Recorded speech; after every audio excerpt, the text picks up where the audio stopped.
Malappuram Thiruvali panchayat president Suma താരിയനും മറ്റ് UDF അംഗങ്ങളും നിയമങ്ങളും ചട്ടങ്ങളും ലംഘിക്കുന്നതായി LDF പഞ്ചായത്ത് അംഗങ്ങൾ.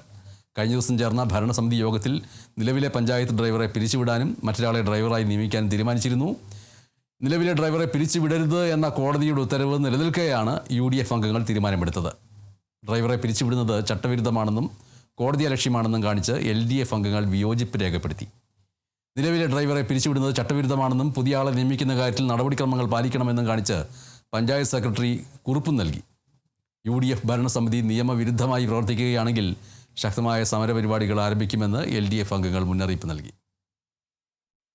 കഴിഞ്ഞ 20-ാം തീയതി നടന്ന ഭരണസമിതി യോഗത്തിൽ 19ാമത്തെ അജണ്ട ആയിക്കൊണ്ട് വാഹനത്തിലെ ഡ്രൈവറെ പിരിച്ചുവിടുന്ന ഒരു തീരുമാനമെടുക്കുകയും പിരിച്ചുവിട്ട് മറ്റൊരാളെ നിയമിക്കുന്ന തീരുമാനമെടുക്കുകയും അത് ഇടതുപക്ഷ അംഗങ്ങൾ വിയോജനം അറിയിക്കുകയും ചെയ്യുകയുണ്ടായി.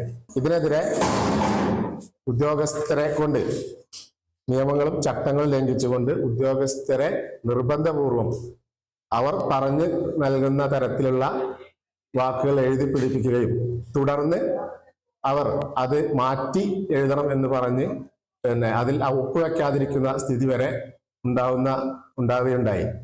ഇതിൽ ഇടതുപക്ഷ അംഗങ്ങൾ പ്രതിഷേധം അറിയിച്ചു.